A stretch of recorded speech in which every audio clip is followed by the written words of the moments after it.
We can't make it to Lily's birthday party tomorrow." My mother's voice came through the phone speaker, casual and dismissive.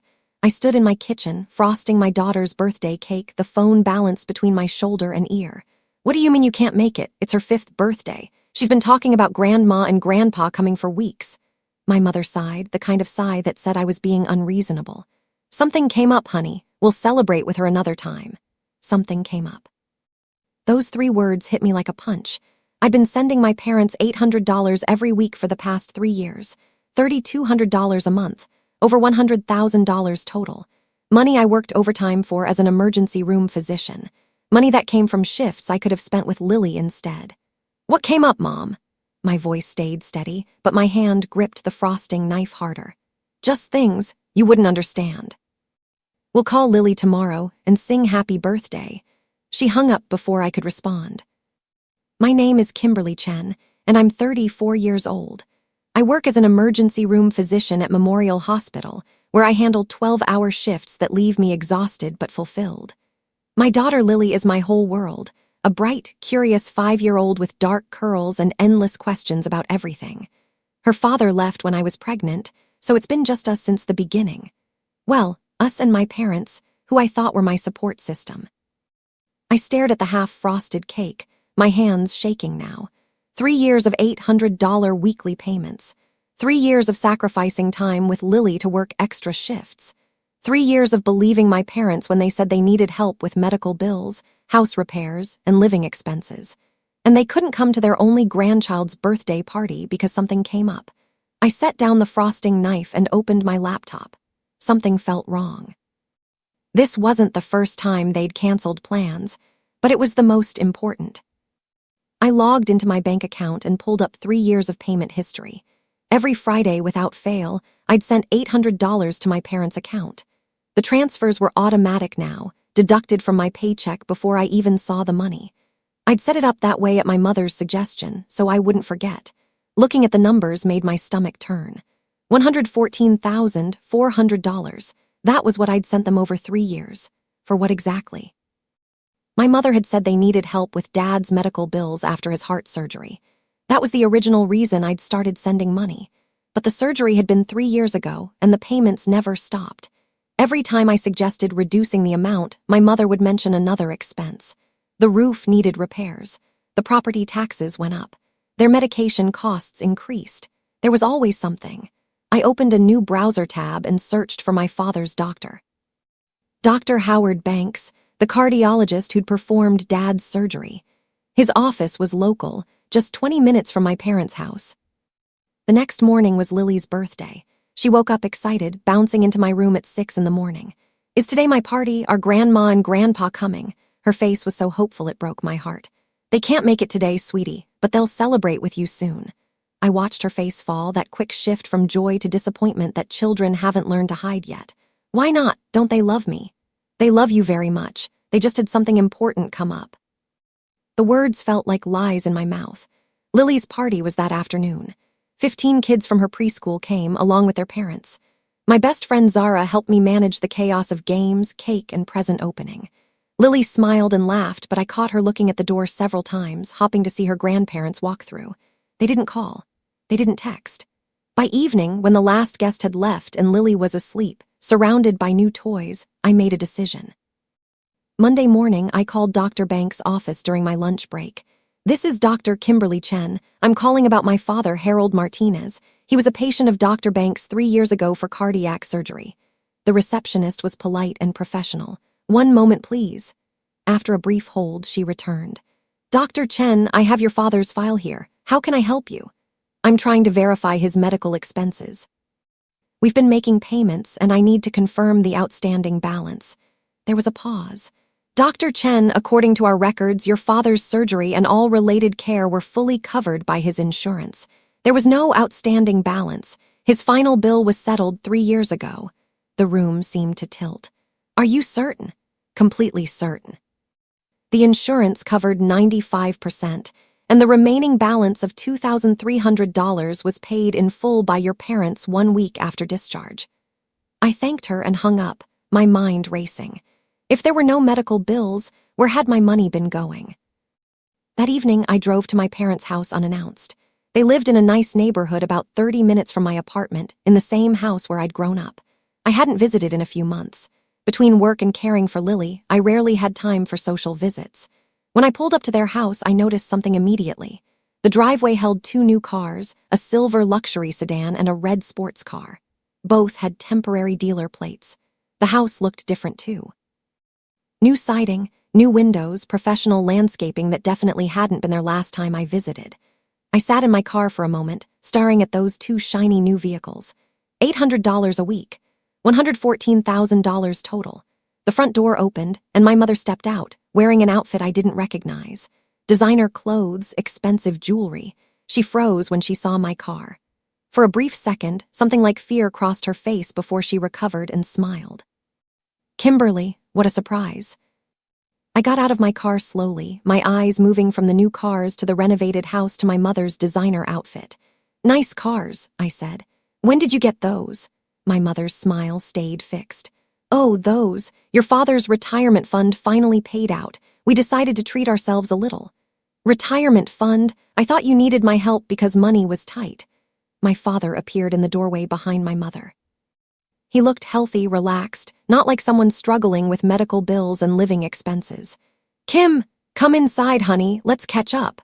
I followed them into the house. The interior matched the exterior. New furniture, a massive flat-screen television, updated kitchen with granite countertops and stainless appliances. Everything screamed money, lots of it. I stood in the living room, taking it all in. When exactly did Dad's retirement fund pay out? My mother busied herself in the kitchen. Oh, about 2 years ago. It was a nice amount, enough to make some improvements. 2 years ago, while I was still sending $800 every week. So for 2 years, you've had plenty of money, but you kept taking mine. The room went quiet. My father cleared his throat. Now, Kim, it's not like that. Then what is it like, Dad? Explain it to me. My mother returned with coffee, acting like this was a normal visit. You offered to help. We didn't think you'd mind if we used some of it for home improvements. Some of it. I've sent you over $100,000 in 3 years, for medical bills that didn't exist and living expenses you clearly didn't need. My father's face hardened. Watch your tone. We're your parents. Everything we did was for you. We raised you, put you through school. I put myself through medical school with loans I'm still paying off. You didn't contribute to my education. The truth was coming out now, years of resentment I'd buried. My mother set down her coffee cup with a sharp click. Is that what this is about? Money? We raised you better than that, Kimberly. This is about lying to me, about manipulating me, about taking money I could have used for Lily while pretending you were struggling. My mother's face flushed. That child gets plenty. You make good money as a doctor. That child? You mean your granddaughter, the one whose birthday you skipped yesterday? Silence fell again, heavier this time. My father looked away. We were busy, my mother said finally. Busy doing what? Enjoying your retirement fund? Shopping for new cars? I pulled out my phone and opened my banking app. I'm stopping the payments, all of them, as of today. My mother's composure cracked. You can't do that. We depend on that money. You just said Dad's retirement fund paid out 2 years ago. You'll be fine. My father stood up, his voice rising. After everything we've done for you, this is how you repay us. What have you done for me lately, besides lie and take my money? I headed for the door. My mother followed. Kimberly, wait. Let's talk about this reasonably. I turned to face her at the door. You couldn't come to Lily's birthday, your only grandchild's 5th birthday. That's when I knew something was wrong. A grandmother who actually cared would have been there. My mother's expression shifted, hardening into something cold. Maybe we didn't come because we're tired of watching you struggle as a single mother. You made your choices. The words hit like a slap. Excuse me. That man who got you pregnant and left, we told you he was no good. But you didn't listen. Now you expect us to help you deal with the consequences. I stared at my mother, seeing her clearly maybe for the first time. Lily isn't a consequence, she's a blessing, and I've never asked you to help me deal with anything. You asked me for money, remember? You called me crying about medical bills and expenses. My father joined my mother at the door. We're your parents, you owe us respect. I respected you, I believed you. I sent you money I could barely afford while working myself to exhaustion. That's over now. I drove home in a daze, my hands gripping the steering wheel too tight. When I got back to my apartment, Zara was there watching Lily. How did it go? She asked, taking one look at my face. I told her everything. The fake medical bills, the retirement fund, the new cars and house renovations, my mother's cruel words about Lily. Zara listened without interrupting, her expression growing darker. They've been scamming you for 3 years. It looks that way. Kim, that's financial abuse. What they did is manipulative and wrong. I collapsed onto the couch. I can't believe I didn't see it sooner. All the canceled visits, the vague explanations about where the money went, the way they always needed just a little more. Zara sat beside me. You trusted your parents, that's not a character flaw. Their betrayal is on them, not you. What do I do now? You already did it. You cut them off. Now you protect yourself and Lily. That night, after Zara left and Lily was asleep, I sat at my kitchen table and did the math. $114,000 over 3 years. If I'd invested that money instead, or saved it for Lily's future, or even just reduced my overtime hours to spend more time with my daughter, what would our lives look like? I thought about all the times I'd worked a double shift and missed bedtime with Lily. All the school events I'd skipped because I was too exhausted. All the financial stress I'd carried, believing I was helping my struggling parents. They'd taken advantage of my guilt and my sense of family obligation. They'd manipulated me using the one thing children are taught to always give parents, unquestioning loyalty and support. My phone buzzed, a text from my mother. You're being selfish and ungrateful. We gave you life. The least you can do is help us enjoy our retirement. I stared at that message for a long moment, then blocked her number. Then I blocked my father's number too. If they wanted to contact me, they'd have to try harder than a guilt-tripping text. The next morning, I contacted my bank and canceled the automatic transfers to my parents. The representative asked if I wanted to block future attempts to reinstate the transfers. Yes, please, and I want to be notified if anyone tries to access my account. Of course, Dr. Chen. Is there anything else? Actually, yes. Can you provide me with a detailed record of all transfers to that account over the past 3 years? I need official documentation. I can have that sent to your email within 48 hours. After ending the call, I felt lighter somehow. Taking action felt good. I called my lawyer next, explaining the situation. Do I have any legal recourse here? Can I get any of that money back? The lawyer, a woman named Brenda Foster, listened carefully. That depends. Did they promise to pay you back? No, they presented it as me helping them through financial difficulties. And those difficulties were fabricated. Completely. They lied about medical bills and living expenses, while they actually had plenty of money from my father's retirement fund. Brenda was quiet for a moment. That's fraud, potentially, but proving it would be difficult and expensive. Family court isn't kind to these situations. So I just lose over $100,000. My voice cracked with frustration. Not necessarily, Brenda said. If you can prove they deliberately deceived you about their financial situation to extract money, you might have a case. But you'd need evidence, documentation of their actual financial state during the time you were sending payments. How do I get that? Bank records, tax returns. Any communications where they specifically lied about their finances. Did they put anything in writing? I thought back through 3 years of conversations. Most had been phone calls or in person, but there were some emails and texts. Some things, yes, I'd have to search. Do that. Gather everything you can. If their written communications contradict their actual financial situation, we might have something to work with. After hanging up, I spent my lunch break going through old emails and texts from my parents. There were several messages where my mother specifically mentioned struggling to pay bills, needing help with medical costs, worrying about foreclosure. All lies, apparently. That evening, my parents showed up at my apartment unannounced. I saw them through the peephole and didn't open the door. Kimberly, open up, we need to talk. My father's voice was stern. I stayed silent. We know you're in there, your car is here. More knocking. Lily appeared from her bedroom, looking worried. Is that Grandma and Grandpa? Yes, sweetie, but Mommy's not ready to talk to them right now.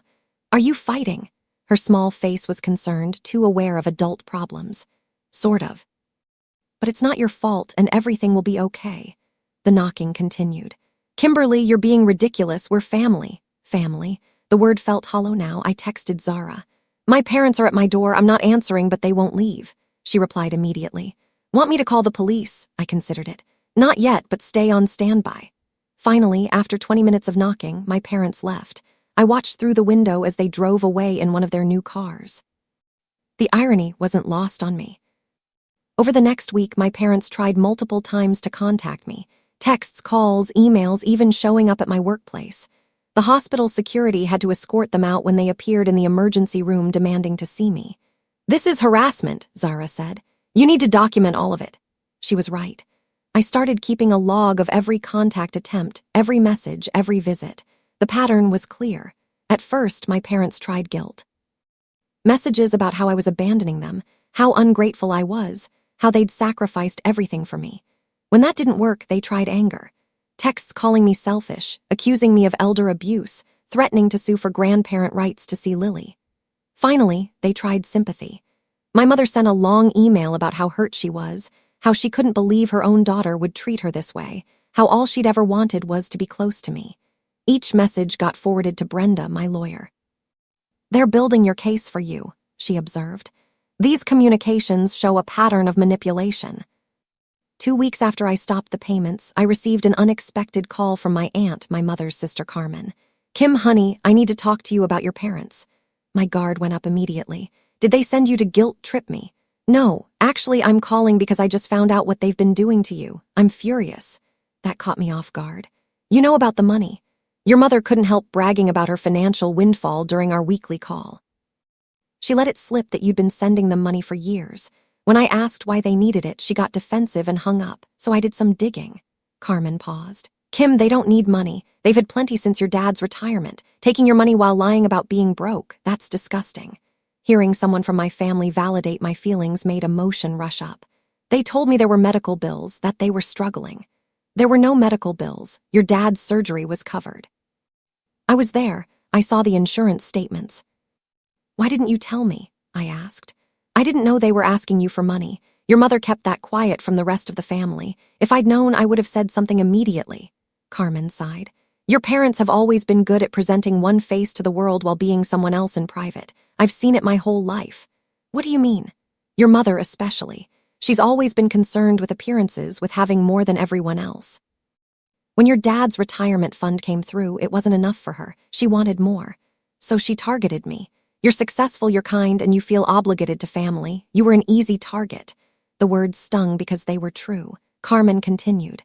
"I want you to know that not everyone in this family thinks what they did was okay. I support you completely in cutting them off." "Thank you. That means more than you know. Also, I have some information that might help you. Financial records from when your parents were claiming to be broke. I'll send them over." Carmen's financial records arrived the next day. Bank statements, investment accounts, property tax records, all showing my parents had substantial assets throughout the entire time I'd been sending them money. The retirement fund payout had been over $400,000, received 2 years ago. They'd used my money as extra spending cash while their own savings grew untouched. Brenda reviewed everything. "This is excellent." Combined with their written communications claiming financial hardship, we have a solid case for fraud. "What are my chances of getting the money back?" "Better than 50-50 now. We can file a civil suit for return of funds obtained through fraudulent misrepresentation. Your parents will have to either settle or face a public trial where all of this comes out." "Do it. File the suit." I was done being nice, done protecting their reputation, done letting them get away with taking advantage of me. The lawsuit was filed the following week. My parents were served papers at their house. According to Brenda, my father answered the door, read the documents, and went pale. "Good," I said. "Let them feel what I felt." My mother called from a number I didn't have blocked, probably a friend's phone. I answered without thinking. "How dare you sue us?" she screamed. "We're your parents. You're frauds who stole over $100,000 from me. We didn't steal anything, you gave it willingly." "I gave it based on lies. You told me there were medical bills and that you were struggling financially. Both were false. You can't prove that." "Actually, I can. I have your bank statements. I have the insurance records showing Dad's surgery was covered. I have text messages from you claiming you couldn't pay your bills while you were buying new cars." Silence. "You went behind our backs. You went behind mine for 3 years. My mother's voice turned cold. "If you go through with this lawsuit, you'll never see us again." "I'm okay with that. We'll fight for grandparent rights. We'll take you to court for visitation with Lily." "Try it. You skipped her birthday. You called her a consequence. Let a judge hear that." I hung up, hands shaking but feeling stronger than I'd felt in weeks. Lawsuit moved forward quickly. My parents hired an attorney who immediately tried to negotiate a settlement. They offered to return $20,000 if I dropped the suit. That's less than 20% of what they took, I told Brenda. It's an opening offer, they're scared. Counter with 80%, $90,000 plus legal fees. Brenda sent the counteroffer. My parents' attorney responded with $40,000. We countered with $75,000. They offered $50,000. Back and forth it went, a negotiation over money that should never have been taken in the first place. Meanwhile, my life improved in unexpected ways. Without the $800 weekly drain on my finances, I could breathe. I paid down some debt. I put money into Lily's college fund. I even reduced my overtime hours and spent more evenings with my daughter. Lily noticed the difference. "Mommy, you're home more now." "I am, sweetie. I decided work could wait sometimes. I like it when you're home." She hugged me tight, and I felt the last piece of doubt fall away. I'd made the right choice. My parents' attorney finally came back with a serious offer. $70,000, paid over 12 months, with a legally binding agreement that I'd never discuss their finances publicly or pursue additional claims. "Take it," Brenda advised. "$70,000 is reasonable, and the payment plan means you'll actually see the money. If we go to trial, even if you win, collecting could be difficult." I agreed to the settlement. The contract was signed in Brenda's office. My parents weren't present.